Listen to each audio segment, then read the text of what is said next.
अपनी बेटी गंगा की लाश के पास राधिया पत्थर सी बुत बनी बैठी थी। लोग आते बैठते और चले जाते। कोई दिलासा दे रहा था तो कोई उलाना दे रहा था कि पहले ही उसके चाल चलन पर नजर रखी होती तो ये दिन न तो देखना पड़ता।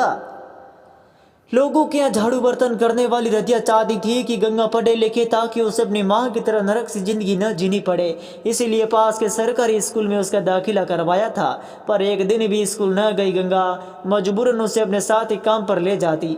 सारा दिन नशे में चूर रहने वाले शराबी पति गंगू के सारे कैसे छोड़ देती नन्ही सी जान को।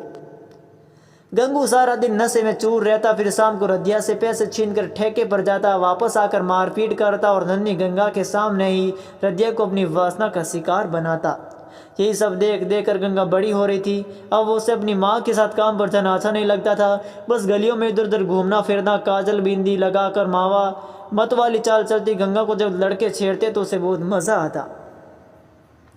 रदिया लाख कहती, अब तू बड़ी हो गई है, मेरे साथ काम पर चलोगी तो मुझे भी थोड़ा सहारा हो जाएगा।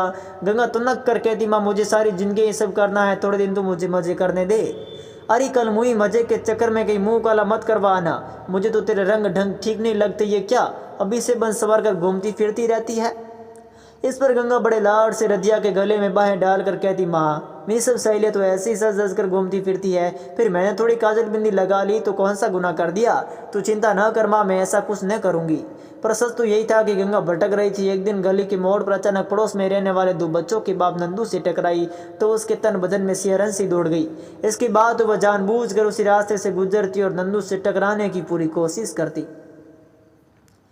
नंदू भी उसकी नज़रों के तीर से खुद को न बचा सका और ये भूल बैठा कि उसकी पत्नी और बच्चे भी है। अब तो दोनों छिप छिप कर मिलते और दोनों सारी सीमाएं तोड़ दी थी।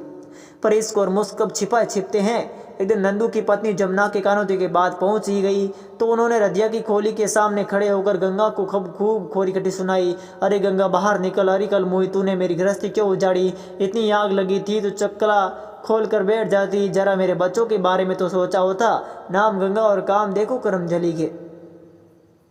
3 दिन के बाद गंगा और नंदू बदनामी के डर से कहीं भाग गए। रोती पीटती जमुना रोज गंगा को कोसती और बददुआएं देती रहती। तकरीबन 2 महीने तक तो नंदू और गंगा इधर उधर भटकते रहे। फिर एक दिन मंदिर में दोनों ने फेरे ले लिए और नंदू ने जमुना से कह दिया कि अब गंगा भी उसकी पत्नी है और अगर उसे पति का साथ चाहिए तो उसे गंगा को अपनी सौतन के रूप में अपनाना ही होगा।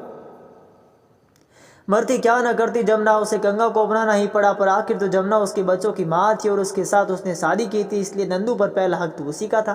शादी के 3 साल बाद भी गंगा माँ नहीं बन सकी क्योंकि नंदू की पहले ही नसबंदी हो चुकी थी। ये बात पता चलते गंगा खूब रोई और खूब झगड़ा भी किया। क्यों रे नंदू, जब तूने पहले नसबंदी करवा रखी थी तो मेरी जिंदगी क्यों बर्बाद की। नंदू के कुछ कहने से पहले ही जमुना बोल पड़ी, आग तो तेरे ही बदन बदन में लगी थी। अरे जिसे खुद की बर्बाद होने का शौक हो उसे कौन बचा सकता है। उस दिन के बाद गंगा बौखलाई सी रहती, बार बार नंदू से जमुना को छोड़ देने के लिए कहती, नंदू चल ना हम कहीं और चलते हैं, जमुना को छोड़ दे, हम दूसरी खोली ले लेंगे। इस पर नंदू से झिड़क देता और खोली के पैसे क्या तेरा शराबी बाप देगा। और फिर जमुना मेरी पत्नी है, मेरे बच्चों की माँ है और मैं उसे नहीं छोड़ सकता। इस पर गंगा दांत पीसते हुए कहती, उसे नहीं छोड़ सकता तो मुझे छोड़ दे। इस पर गंगू कोई जवाब नहीं देता। आखिर उसे 2 औरतों का साथ जो मिल रहा था ये सुख वह कैसे छोड़ देता। पर गंगा रोज इस बात को लेकर नंदू से झगड़ा करती और मार खाती। जमुना के सामने उसे अपना होता बिल्कुल अंधा सा लगता। आखिर क्या करती वह नंदू की सिर्फ एक रखेल। जब वह खोली से बाहर निकलती तो लोग ताने मारते और खोली के अंदर जमुना की चलती निगाहों का सामना करती। जमुना ने बच्चों को भी सिखा रखा था, इसलिए वे भी गंगा की इज्जत नहीं करते थे। बस्ती के सारे मर्द उसे गंदी नज़र से देखते थे। माँ बाप ने भी उसे सभी संबंध खत्म कर दिए थे। ऐसे में गंगा का जीना दूभर हो गया और आखिर एक दिन उसने रेल के आगे छलांग लगा दी और रदिया की बेटी गंगा मैली होने का कलंक लिए दुनिया से चली गई।